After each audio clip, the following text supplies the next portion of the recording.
हरे कृष्ण, राधे राधे जी सबको। कार्तिक मास का 12वां अध्याय।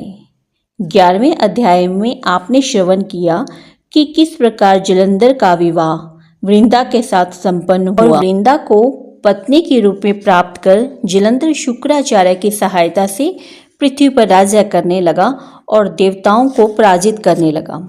तो आइए अब श्रवण करते हैं कार्तिक मास का 12वां अध्याय, जो इस प्रकार है।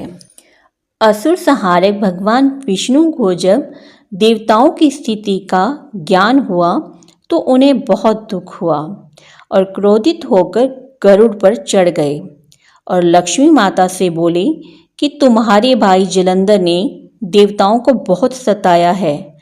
उन देवताओं ने मुझे पुकारा है, इसलिए मैं शीघ्र ही युद्ध के लिए जाऊंगा। तब लक्ष्मी मैया बोली कि हे प्राणनाथ, यदि मैं आपको प्रिय हूँ और सदा मैं आपसे प्रेम करती हूँ, तो आप मेरे भाई का वध करने के लिए क्यों उद्यत हैं? तब भगवान विष्णु जी ने कहा कि जलंधर भगवान रुद्र के अंश से जन्मा है और ब्रह्मा ने उसे वरदान दिया है कि उसे केवल भगवान रुद्र ही मार सकते हैं, और फिर वह तुम्हारा भाई है और तुम मुझसे प्रेम करती हो, अतः मैं जलंधर का वध नहीं कर सकता, लेकिन युद्ध में तो मैं जाऊंगा ही। ऐसा कहकर गरुड़ पर आरूढ़ भगवान विष्णु शंख, चक्र, गदा और खड्ग को धारण किए हुए वहां पहुंचे जहां देवता उनकी स्तुति कर रहे थे।